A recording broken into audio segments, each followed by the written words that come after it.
Hey, welcome back to the Green Cards Greenback Show. My name is Nestor Vargas and I am your host. Thank you so much for listening, guys. I am so glad you're here. If you are new to this show, this is a show where successful first-generation immigrants reveal the steps they took to avoid low-paying jobs, build generational wealth, and attain the American dream. Additionally, we discussed investing and retirement planning topics.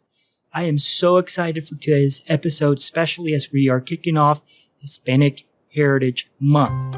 So let's go ahead and get started. One gentleman, well, I shouldn't call him a gentleman because he actually said something really negative to me. But remember, I'm driven by negative sometimes. He was trying to motivate me to go to Mexico. He said, "What else do you know how to do? You don't know how to do anything else." And I don't know how I got it out of me, but I said, I don't know what I'm going to do, but I'm going to be all right. The voice you just heard is that of Martha Nino. I love that clip because it shows psychologically how powerful having hope can be to help you accomplish your goals. But going back to Martha, she is a Silicon Valley professional. She has gone from delivering subscriptions on porches to selling high-tech cloud subscriptions everywhere. She has gone from making cubicles to working in one. And she has gone from not speaking to becoming a speaker. In fact, she was part of the lineup for Adobe's conference here, and she was one of the keynote speakers. So pretty amazing stuff. You know, of course, with every guest with success on this podcast, there's a story. And Martha carried a lot of responsibility when her family migrated from Mexico to the U.S. She began working at 10 years old, eventually juggling an office job with school, that's high school, by the way, financial issues, and later, unfortunately, her father's battle with cancer. But despite each obstacle that life threw at her, Martha always kept her faith that she would be okay. So listen in. I was born in central Mexico in a state called Zacatecas. I was born in poverty. I was born in a grass shack, dirt floors, no electricity, no running water. So we were like the poorest of the poor. My parents got married very young and my mom was 16, and the only way to make money around there was to work in the fields. And so my parents traveled like from farm to farm, wherever the growth was, and picked any vegetable and fruit there was around. And, you know, they did work in the cotton fields in Mexico. So you can imagine how much they got paid. Nothing. And, you know, and along comes Martha, and there's another mouth to feed, and you're still living under these conditions. So they had to really think hard about what was their life going to look like. They looked at the situation and said, you know, we're going to have to go to El Norte. That's what people from Mexico call the United States. But it wasn't that easy. You know, not all immigrants are the same. You know, we all come in different ways, but we all come for the same reason, mostly the same reason, for better lives, right? Some people come on planes. Some people come on trains. Some people walk. Some people swim, you know, so there's so many different options. So in our situation, they decided, okay, we're going to do this. We're going to risk everything. And when I mean risk everything, I mean, when people come to the United States, you might not see your family again. There is a chance that things might go wrong, put it that way. So in our situation, it's my parents, it's me. And so the coyote, the person who actually smuggles the people across the border, will take you, the parents, and you guys will walk along the border hills of Mexico and the United States. You know, you'll sneak in that way through the beaches, and your daughter can't come with us. It's too risky because I was only not even 2 years old, and I could cry, make noise, and basically, you know, mess it up for everybody else. And so at that point, my mom made the decision to hand me over to a stranger that wasn't my, you know, obviously just a complete stranger that was nobody that we knew, and just hope that we'd reunite on the other side.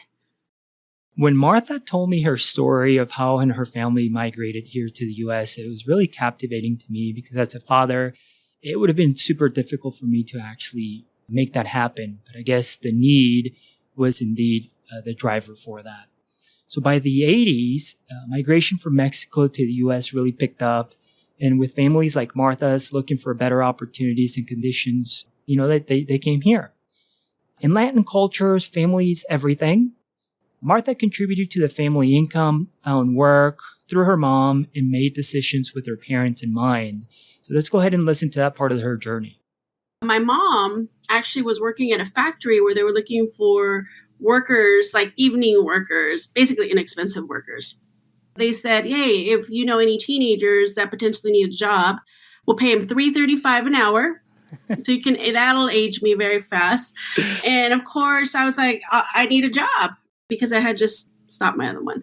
So I went to work there, and my mom actually was managing the warehouse. And they were making like ceramics, lamps made out of ceramics. And a ceramic, before it's a ceramic, it's actually mud. And so you have to use your hands to mold these things. And honestly, I'm very bad at manual labor, apparently, because I would mess up every single piece. And I'm sure the owner of the company was like, yeah, this is not going to work out. But she didn't say it's not going to work out. What she did say was, wait, you know English. Why don't you come to the office and help me file and help me answer phones and that sort of thing? And I was like, me? My mom was like, her? So actually, that moment right there, her just realizing that maybe I had potential to do something else, and her opening the office door just opened my eyes to a totally different world. I mean, because for the first time, my family was in an office environment. And that changed my perception of what I wanted to keep doing that. I wasn't getting dirty anymore. My hands were not full of mud. Yeah. Right? What was this lady's name that gave you the opportunity to actually stop playing with mud? Her name was Beth. Yeah. So every day I'd go to the office and I would do accounts receivable, accounts payable. So I learned, she just taught me. And, she basically didn't think I couldn't do much. She was just like, this is how you do it. And she didn't really give me like a gap to say I can't do it. It was like, here, do that. And I just kind of did it. And then those big typewriters back in the day that those were the popular thing back then, the tech thing back then. And she asked me if there was a typing class in high school, and I said, yeah. She's, I'll take that. And actually that was one of the best classes I've ever taken, because I could type pretty damn fast now. And it was because of her. But, with that, I was able to, type up letters, invoices. I basically learned all of my office skills through her. Beth, it's so interesting because we think about the change that happened, and it was still Martha. It was the same person, but it was the environment that changed that allowed you to actually develop a new skill, and really, I think it was a pivotal point for you. And I always tell people that just really be aware of your surroundings, the people you hang out with, the environment you're in, because you become that. And and I think the audience will get sick of me saying that, but it's so true, it's so true. And in order for you to really realize that environment is not what you need, you have to have a vision. You have to be clear about where you want to head, or else that environment will just feel like it's normal. I went to work, and around this time, the company was actually going down, and they were going to leave to Mexico to manufacture. And my father also had just passed away. So what do we do, right? What's the situation? So Beth asked me, do you want to come to Mexico and manage the plant there? Now I can manage the plant. And I'm like, by this time I'm like 19 years old. And that would have been like a really cool experience. Think about it. But my father had just died. And so my mom's here with my two brothers. And, sometimes Latins are very, family oriented. Oh, yeah. It's almost like a devastation if you leave. And I think there's some good stuff about letting your kids just go off, but maybe in this situation, because my father had just died, it just didn't feel right. So they took off, and I was left without a job for the first time since I was 10.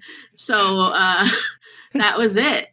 So despite all these obstacles that Martha is facing, Martha actually had something that was second best to her family, which was her network. And she's about to tap into that. So let's go ahead and listen to what she does and where that leads her. One of the other guys that was working at that company ended up at an office furniture company, like Silicon Valley cubicle type companies.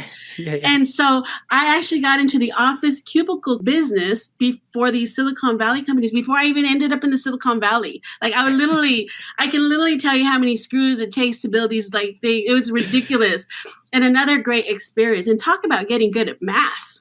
Like, how many ounces of paint does it take to paint these, binder bins or whatever? It was silly. But I did that for a couple of years, and through a network, one of my network friends from that company that didn't go to Mexico either.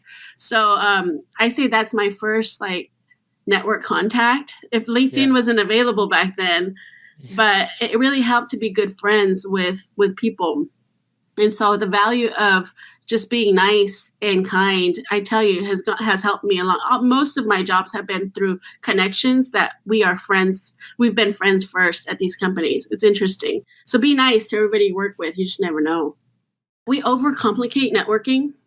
Okay. I think that we need to simplify how we connect with people. And I believe we need to be genuinely curious about the other people, genuinely curious. Like I get LinkedIn invites and messages all the time, and I probably ignored 3/4 of them.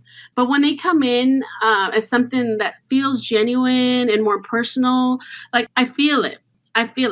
And so I would say just be yourself with everybody you work with. I mean, if anything, advice I would say be yourself, whether it's connecting with people at work, go have coffee, go have lunch, be curious. If you're on LinkedIn and you see a post of mine that you like, you did this to me. You're just like, hey, your story's super cool. Can you be on the podcast? I was like, yeah, but super more informal than formal. Let's not overcomplicate connecting.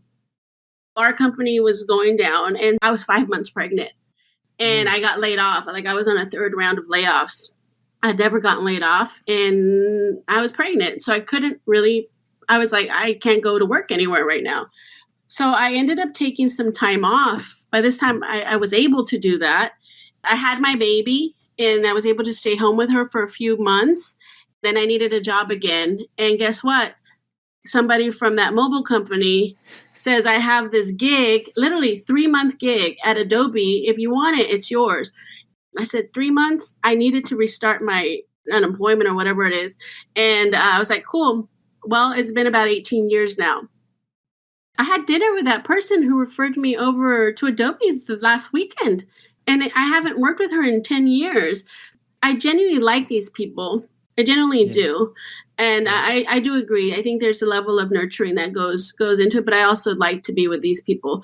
So anyways, just keep people you like in your pocket all the time.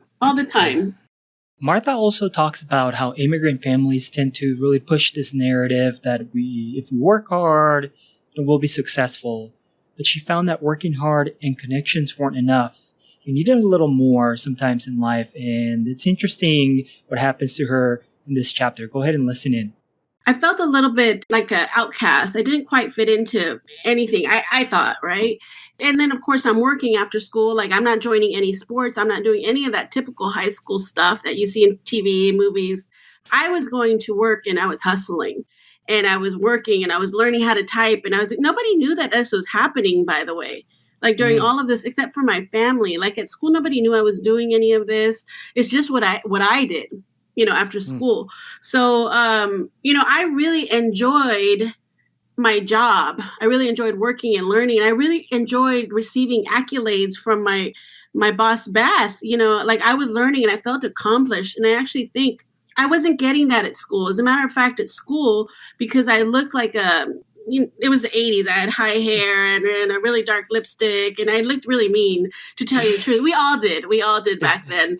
But I was stereotyped at school as one of the bad kids. As a matter of fact, one of my best friends, and she's been my best friend now for over 30-something years, but, her parents were told not to hang out with me because I was the bad influence. Little did they know, I was over there learning accounts receivable and, all of this other stuff, but my school never asked, what were my extracurricular activities? What was my life at home? Why wasn't I able to turn in assignments on time? Well, it was because I was working after school, and that's what took up all my time. And I think it's super important to ask why maybe kids are going through maybe not quite getting the grades they need to be getting, or maybe they're a little off or tired or whatever, because there might be something else going on at home. And that came to kind of the surface on my senior year, because the first day of my senior year, I was called into the office. I didn't see my name on the roster. I went and they're like, yeah, you're not supposed to be here. Didn't you receive that letter? And my mom didn't speak English. So she did. She probably just threw it in the garbage and said, you're not supposed to be at this school. You know, your grades are too low. You know, you've been late to class too many times, that kind of thing. And you're going to now have to go to a continuation school. They were doing like a quick check-in on me, how are things going in the school. And I was like, fine, you know, kind of responded in that rebellious teenage tone there. And it was one of these counselors that really dug deep and realized that, you know, okay, my father was dying of cancer at the time. I was working to help support my family and some of the expenses there. And he came up with a plan and told me that if you can get through all of this plan in a very short amount of time, I could essentially go back to the same high school. And this was basically a year's worth of work in like 4 months. But he didn't say it wasn't possible.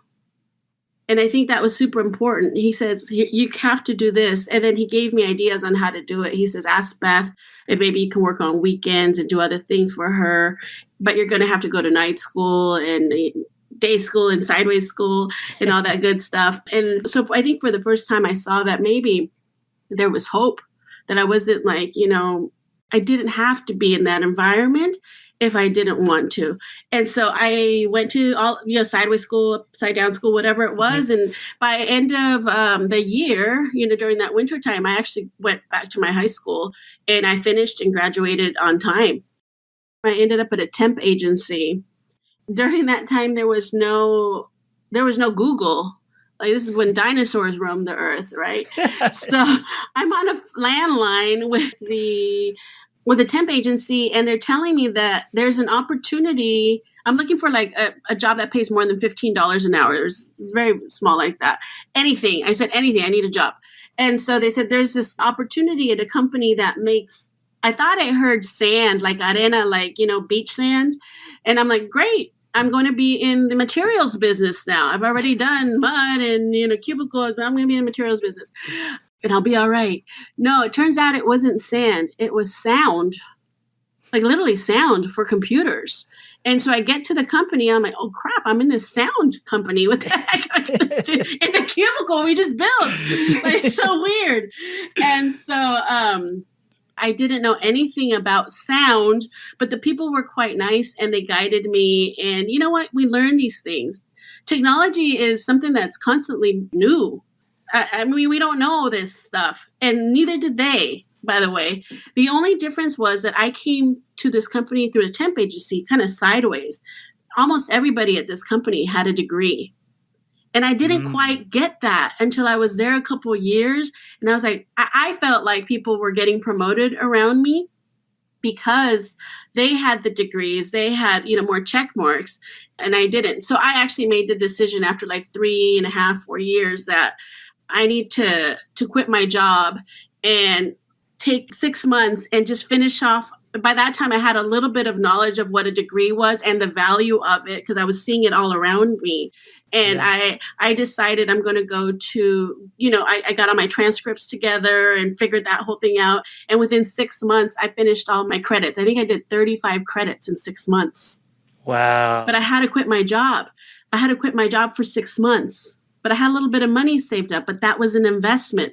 Finishing up that school was an investment because that next step up from there, I got into the mobile industry, which was like kind of on the up and up. And that was the best 6 months ever because I was able to get a little bit more money, actually maybe a lot more money, just by having that check mark. Yeah. And I didn't have to think of like, how am I going to explain not having that check mark? Because that's one thing that people who don't have the degree, I feel we go through. It's like, okay, what's going to be my narrative if they ask me why I don't have that college degree? And you know what? It was no longer an issue. And I've never had to bring it up ever again. Martha ended up getting her college degree and really paired with her experience and connections. She has learned a lot about a version of America that was so different from what her parents saw. In technology, everything changes.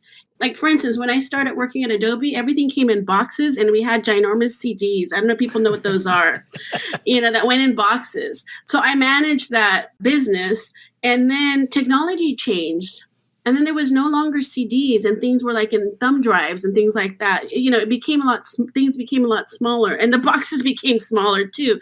And the space in the technology stores became smaller, and technology stores went out of business because now there's other places that they're able to consolidate, or bigger partners came into the picture that took over the little guys. It was a whole thing, but I adapted and I said, okay, I guess we're not doing CDs anymore. I guess we're doing this other thing. And then the cloud came into the picture about 10 years ago. I was like, I know nothing about the cloud, but I've known nothing about anything my whole life. Nothing.